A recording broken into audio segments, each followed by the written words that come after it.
On our first day in Aswan, Neil went for a walk, came back and told me that he'd met two blokes, one called Mohammed and one called Monty, and that they could get us a good deal on a 3-day Nile cruise. Now I was quite sceptical, but we did go and meet with Monty. He showed us some pictures of a boat, very nice, could have been any boat though to be honest. We paid our €200 and then we had a 3-day wait until the boat left, and today we finally came on board and it turns out I was wrong and it's actually pretty nice. We've got a bar to hang out in, there is a pool up here where we're sitting at the moment, so I think it could be a very good 3 days. Right, this is it. We've cast off from Aswan and we are now captive on this boat for the next 3 days. Hopefully, Renee, it all works out for you.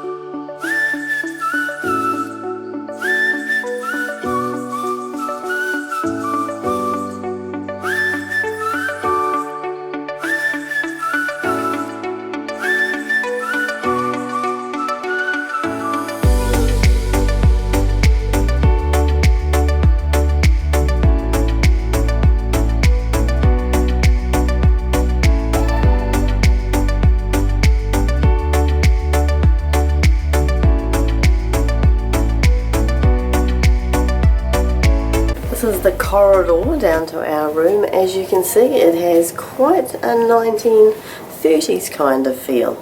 It's a little bit like being in an episode of Agatha Christie's Death on the Nile. And this is the lobby of our boat, which actually looks a lot grander on film than it is, and some of the very friendly staff.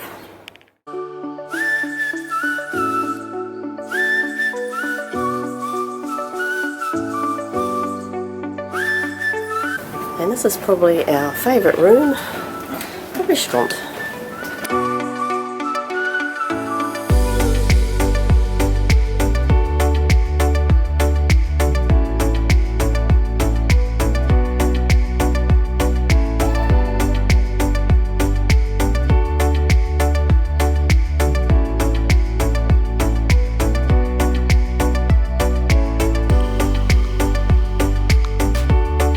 For our first night on the Nile, we were treated to a spectacular sunset, after which we were transported to the temple of Ombo. This one is partly dedicated to the crocodile god Sobek, and while there are no crocodiles left in the Nile, you can go and visit the museum next to it, which we did, but unfortunately we couldn't take any photos there, so you'll just have to take our word for it.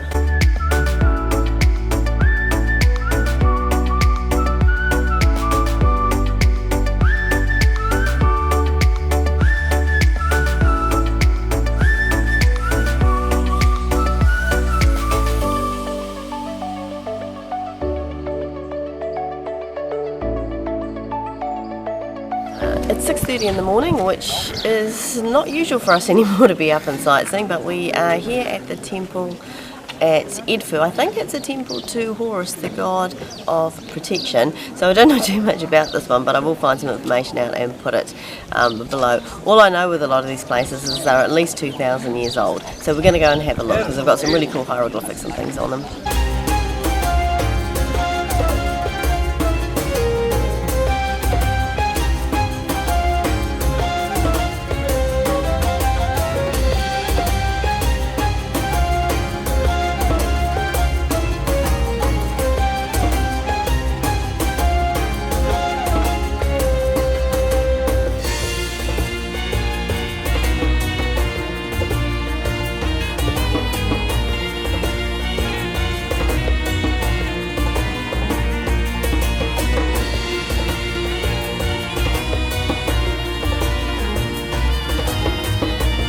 I know you're not an Egyptologist, but what do you make of this temple?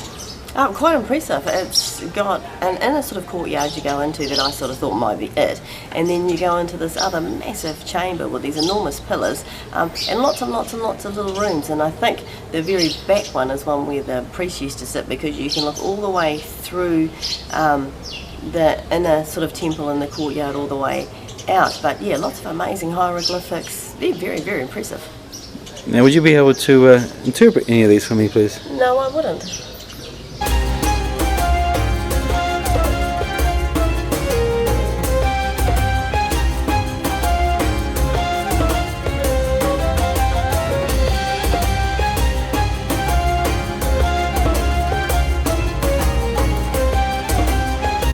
Haberdashery on the Nile, this is how you sell them. You get your boat, you tie up to the big boat going past, you wave your wares about and start communicating with the people, and once you've done that, you just heave them through the window. I'm not quite sure how the money changes hands, haven't seen that part yet, but these guys are doing a roaring trade. Very, very good salesmanship.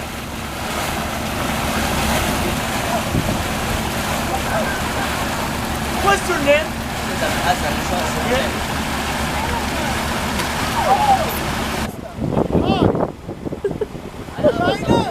I miss you all people in Taiwan. I love you.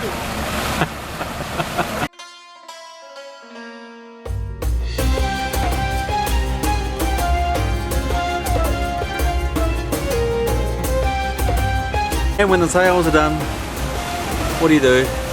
Lie down and rest.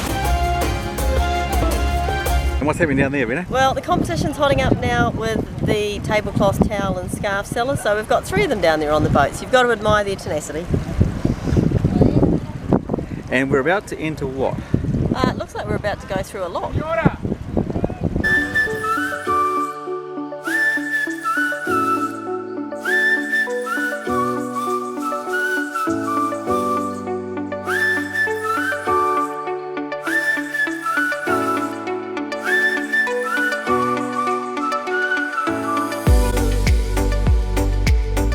So not only do we get 3 meals a day included in our $40 US a night cruise, but we also get a tour guide. So we're currently waiting for, I think his name's Aswan, to come and pick us up and take us to the Valley of the Kings and a couple of other temples there. This is our first stop on our tour. It is the Colossus of Menom. Apparently these things are 3,500 years old. Well, it's quite hard to get your head around the age of a lot of these things.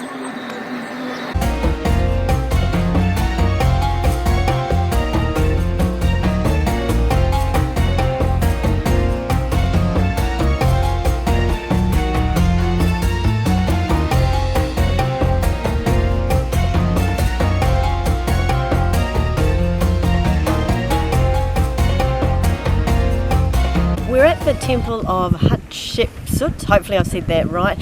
She was a pharaoh, in fact she was the only female pharaoh here in Egypt, and she ruled for about 20 years, and the building behind me is her funeral temple. Apparently the ordinary people weren't allowed to go to the pharaoh's tombs, but the pharaohs themselves built these temples so that the ordinary people could come and pray. And we're here on the west bank of Luxor, because Luxor used to be the ancient capital of Egypt, and it has a west bank and an east bank, as we learnt today. And the west bank where we are today is where all the funeral temples and the Valley of the Kings is, with the tombs of the pharaohs, because the west side is the side for death. So that was something interesting we learnt today. Because that's where the sun goes down. Yeah, where the sun goes down.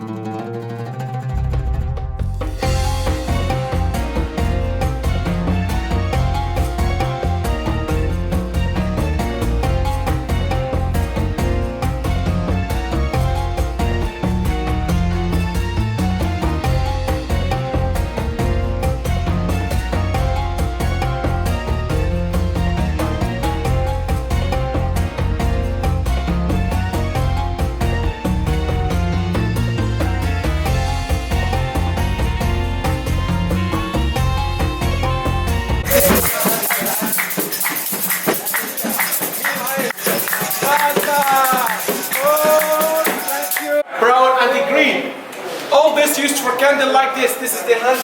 And there's Renee with her new boyfriend. She seems to have made a lot of friends in Egypt. Everywhere she goes, people have special deals for her. She's very popular here. We've been at the Valley of the Kings. We couldn't take any photos there because they have a ban on taking photos, but it was a really interesting place to go. I did manage to catch a couple of snaps on my phone, so I'll put those up.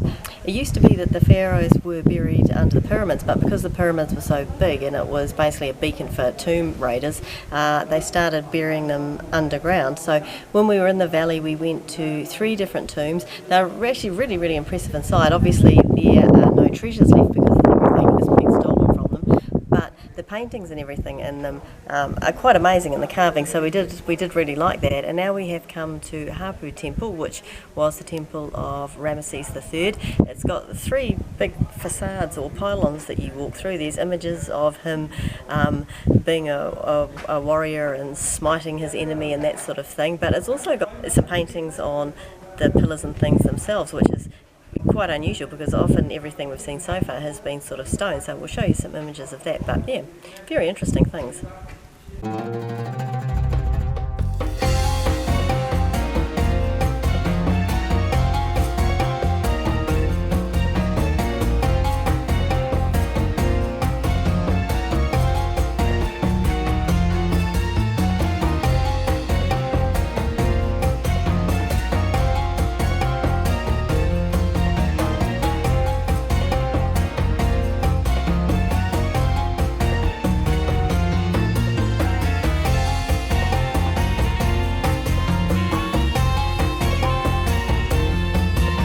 4 hours later, it's getting a little bit warm, and 37, 38 degrees. It's time to move on. I think lunch isn't far away, and I think that's us. Bug it for the day.